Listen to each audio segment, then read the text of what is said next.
Taib. Tsumma qala hafizahullahu ta'ala la yatruq ahlahu laila. La yatruq ahlahu laila.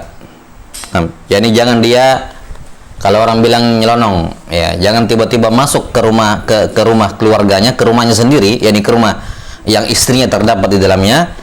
Jangan dia yatruq ahlahu laila, di malam hari.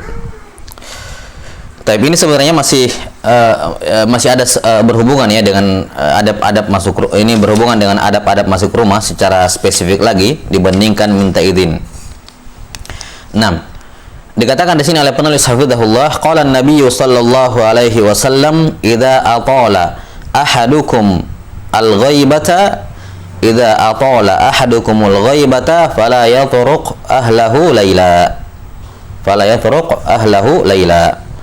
Kalau salah seorang di antara kalian gaib dalam jangka waktu yang lama, yakni dia safar 3 hari, ya.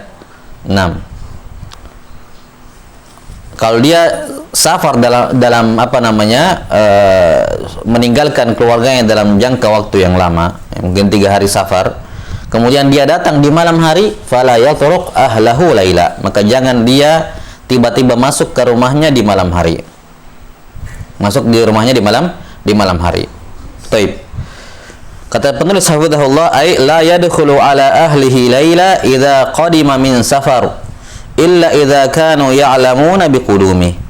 Jangan dia tiba-tiba masuk ke dalam rumahnya di malam hari kalau dia datang dari safar, ya, kecuali kalau mereka sudah tahu bahwa dia akan datang. Kecuali dia sudah tahu kalau dia akan datang. Taib. Ini berkenaan dengan, ya, ini dikhawatirkan kalau dia masuk di malam hari, ya, dia akan mendapati hal-hal yang tidak diinginkan, ya, hal-hal yang tidak diinginkan sehingga bisa merusak hubungan kekeluargaan, rumah tangganya. Misalnya dia pulang dari safar, sudah capek-capek, sudah jenuh di perjalanan, tiba-tiba masuk rumah, dia lihat penampilannya istrinya acak-acakan misalnya, ya, acak-acakan. Ya, ini di zaman dulu tidak ada cara untuk mengabarkan bahwa kita akan datang, kecuali mungkin, ya, tadi, ya, mengirim pembawa pesan terlebih dahulu untuk tiba, ya, bahwa dia akan datang malam ini. Nah, jelas ya, ini konteks hadis ini. Jadi di zaman dulu orang tidak bisa mengabarkan bahwa dia akan datang malam ini kepada keluarganya. Nah, keluarganya, yakni perempuan di zaman itu ketika tidak ada suaminya di rumah, ya, malam harinya biasa-biasa saja, yakni tidak berhias, tidak ini dan seterusnya, ya. Nah, maka dikatakan oleh Nabi SAW, jangan tiba-tiba masuk ke dalam rumah karena dikhawatirkan engkau akan melihat sesuatu yang tidak kamu inginkan pada istrimu.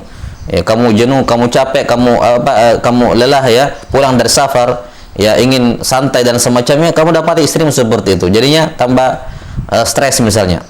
Nah, dan juga seingat saya warid dalam sebagian riwayat, ada sebagian sahabat yang langsung pulang, tiba-tiba nyelonong malam-malam pulang ke rumahnya di malam hari dari safar. Kemudian qadarullah dia melihat istrinya atau ada lelaki lain di dalam rumahnya bersama dengan istrinya, ya, bersama dengan istrinya. Nah, maka akhirnya saya lupa yang jelas cerai atau yang semacamnya, ya. Maka Nabi SAW mengingatkan bahwa itulah alasan mengapa tidak boleh pulang tiba-tiba nyelonong malam-malam seperti itu, ya. Yani ketika seorang melakukan kesalahan dan dosa, dia bisa bertaubat kepada Allah Subhanahu wa taala. Dia bisa bertobat kepada Allah Subhanahu wa taala, yang bisa diingatkan dan hal-hal lain yang tidak kita ketahui ke depannya. Ya, bisa jadi dia bertobat kepada Allah Subhanahu wa taala. Tapi karena, ya, hal seperti itu kamu langgar, kamu merusak keluargamu, merusak rumah tanggamu, ya, anak-anakmu dan seterusnya. Ya, makanya juga di antara alasan mengapa tidak maka dianjurkan bagi seorang untuk tidak pulang di malam hari langsung ke rumahnya. Dan di antara kebiasaan Nabi Shallallahu Alaihi Wasallam, kalau beliau sudah dekat dengan Madinah di malam hari, maka beliau bermalam dulu di luar sengaja. Walaupun beliau bisa langsung masuk ke Madinah di malam hari, tapi ini kebiasaan beliau, sebagaimana yang dikatakan di sini, tidak masuk ke keluarga malam-malam. Maka beliau menginap di kota Madinah dulu, ya, di luar kota Madinah. Kemudian nanti menjelang subuh atau sudah subuh baru masuk ke kota Madinah. Ya. Taib, ini konteksnya di masa itu. Adapun di masa sekarang, seperti yang dikatakan di sini oleh Syekh Hafizahullah, illa idza kanu ya'lamuna biqudumi. maka tidak ada masalah dia masuk ke dalam rumahnya di malam hari kalau si keluarganya tahu bahwa dia akan datang. Dengan adanya alat-alat telekomunikasi di zaman sekarang tentunya sangat memudahkan untuk mengabari. Maka